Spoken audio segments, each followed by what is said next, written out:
नमस्कार दोस्तों, मैं मंजू पाठक अपने चैनल में आपको स्वागत करती हूँ। कहिए कैसे हैं आप लोग। आशा करती हूँ कि आप लोग बहुत अच्छे होंगे। तो चलिए आज हम जानेंगे कि सप्ताह में वो कौन सा दिन है जो अशुभ होता है और उस दिन शुभ कार्य क्यों नहीं करना चाहिए, करने से हमें क्या फल होता है, क्या नहीं फल होता है।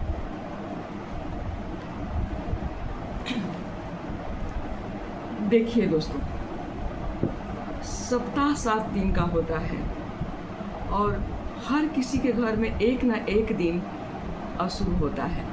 वो अशुभ दिन क्या है?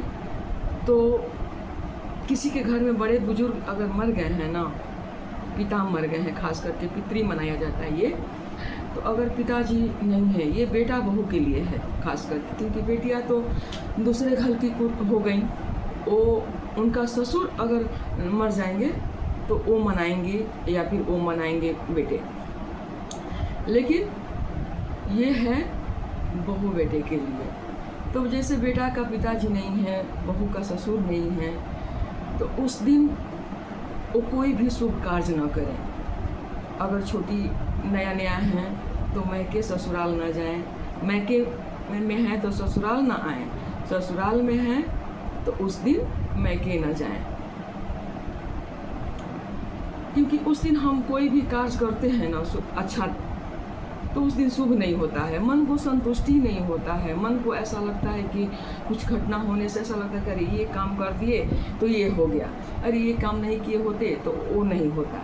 ऐसा मन में भ्रम मने हो जाता है। और सच पूछिए तो अच्छा भी नहीं होता है। जिस काम में संतुष्टि ना मिले ना, वो कार्य नहीं करना चाहिए जब तक कुछ अर्जेंट ना हो। तो अगर बहुत अर्जेंट है तो इसका भी निवारण है, मैं बताऊंगी। अशुभ दिन वो कौन सा है? दूसरा, वो मान दिन आता है।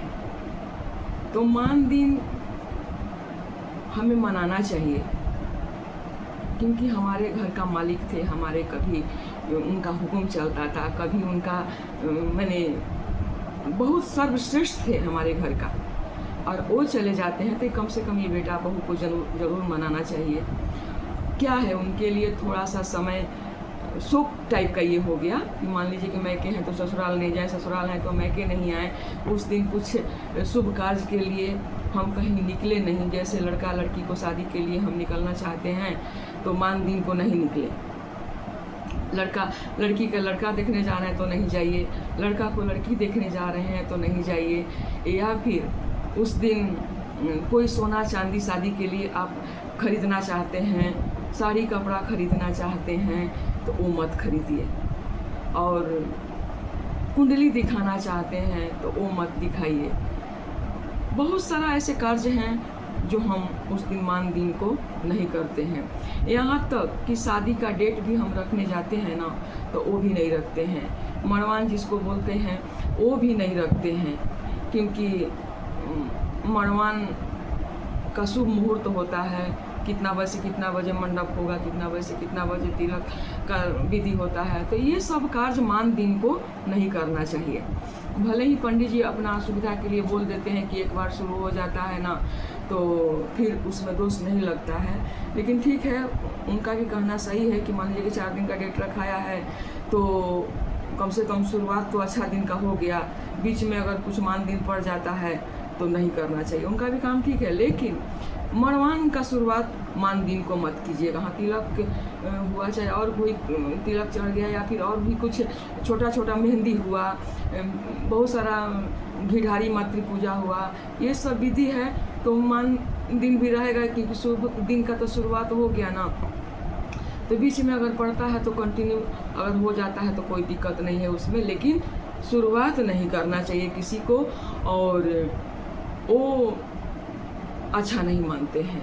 हाँ, इस मान दिन को एक बात और कि बेटा बहू ही मानेंगे, नाती पोता नहीं मानेंगे, पोता पोती नहीं मानेंगे, क्योंकि उनका पिता तो दूसरा कहा जाता है कि 12 साल में युग बदलता है और एक पीढ़ी के बाद समय भी बदल जाता है, पीढ़ी भी चेंज हो जाता है। तो पोता पोती जैसे हैं तो वो नहीं भी मानेंगे तो कोई बात नहीं है, क्योंकि उनका बाबा हो गए, दादाजी हो गए ना, ये बेटा बहू ही मान दिवस मनाएंगे। अपना जो भी कार्य करना होगा ये बेटा बहू ही करेंगे।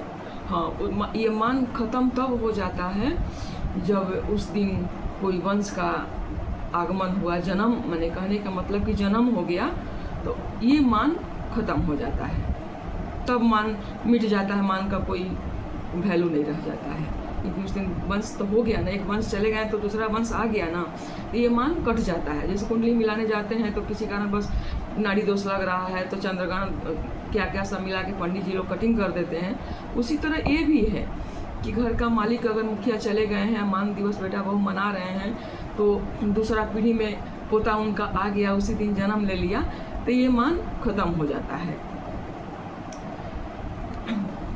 लड़का हो या लड़की, अपने अपने कुल का ये संस्कार को पालन करना चाहिए, क्योंकि हमारे भारतीय समाज में ना, हम भले ही कितना भी मॉडर्न बन जाएं, कितना भी शहरों में रह रहे हैं, कितना भी आधुनिक ज़माने में चल रहे हैं, कितना भी, लेकिन अपना संस्कृति हर इंसान को फॉलो करना चाहिए, अपने संस्कृति को कायम रखना चाहिए, क्योंकि जब हम ही नहीं करेंगे तो हमारे आगे का न्यू जनरेशन, हमारा बाल बच्चा, हमारा नाती पोता कहाँ से सीखेंगे आखिर। क्योंकि जब हम मनाएंगे, हम करेंगे, हम सब चीज़ नियम कानून को अपने घर में लागू करेंगे, तभी तो वो भी सीखेंगे ना, और जब हम ही नहीं करेंगे वो कहाँ से करेंगे।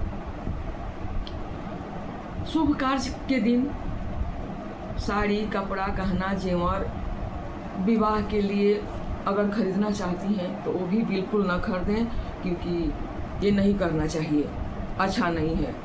अगर बहुत अर्जेंट है तो हमारे यहाँ एक दिन पहले, वही मान दिवस के दिन, पायत निकालने को बोलते हैं, कि जैसे कि बहुत माने हमको ज़रूरी है, कहीं हमको जाना है, बेटी बहू को अर्जेंट कुछ काम आ गया, उनको ससुराल में है तो मायके जाना है, मायके में है तो ससुराल आना है, अब वो क्या करें। अब उसी दिन ट्रेन का टिकट है या फ्लाइट का टिकट है, तो क्या किया जाए, कैसे आएंगी, दूर में रहती हैं, ये बहुत सारा ज़रूरी कार्य अगर आ गया तो इसका निवारण के लिए यही बताया गया है कि सब चीज़ का निवारण भगवान कुछ न कुछ तो ज़रूर रास्ता निकाले हैं।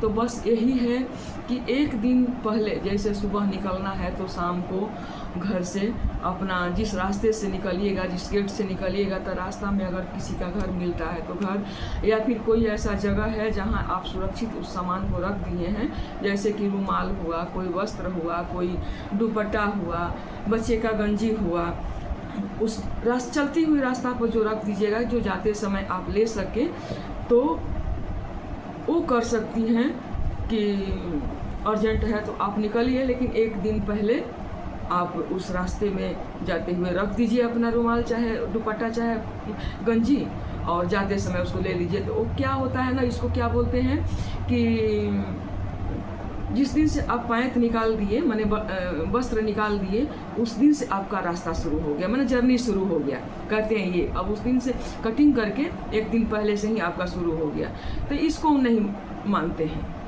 तो मान दिन को ये कट जाता है दोष।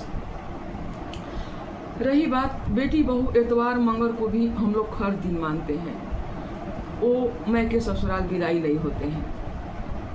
तो बेटी अगर चाहे बहू ससुराल में है तो एतवार मंगल को मैके ना आए, अगर मैके में है तो ससुराल ना आए, अगर आना अर्जेंट है तो बस यही निवारण है कि एक दिन पहले उसको पायत निकाल दीजिए, रास्ते में जिस रास्ते से निकलना है वहाँ पर उस जगह पर कोई वस्त्र को रख दीजिए, वो वस्त्र में चाहे रुमाल ही क्यों ना हो वो रख दीजिए, और तब घर से निकलिए। दिशा अगर आपका सूल पड़ जा रहा है ना, तो वो और हमको दोष लगता है। तो कहा जाता है कि ज़बरदस्ती अगर हम कोई काम कर देते हैं तो रोग होने लगता है, हम निरोग नहीं रहते हैं, मन को संतुष्टि नहीं होता, असंतुष्ट, घर में अशांति होने लगता है, झगड़ा लड़ाई होता है, यही तो पितर दोष लगता है। हमारा नियम को नहीं फॉलो करने से हम आजकल के न्यू जनरेशन के बच्चे हैं इस सब चीज़ को नहीं मानते हैं, चाहे कारण जो भी हो, अपने समय का कमी के चलते या फिर आधुनिक युग के चलते, या बाहर में उनको इतना सुविधा नहीं है, कोई बताने वाला नहीं है, कारण चाहे जो भी आता है, हमारा अगर हम नहीं मानते हैं तो इन सब का कारण एक ये भी देखा जा रहा है कि बहुत सारा बीमारी घर में आ रहा है, बहुत सारा झगड़ा लड़ाई दिन रात घर में आ रहा है, अशांति आ रहा है। तो मन में कहीं कहीं अफसोस होता है कि अरे आज काश हम ये काम किए होते, अच्छा से नियम फॉलो किए होते तो हमारे न्यू जनरेशन का बच्चा भी सीख गया होता संस्कार, और हम इन सब से मुक्ति पा गए होते। तो ये वीडियो मेरा आज का यही तक का था, और अच्छा लगा होगा दोस्तों तो एक लाइक ज़रूर कीजिएगा, क्योंकि एक लाइक से ना हमको बहुत हिम्मत मिलता है। तो बहुत बहुत धन्यवाद। और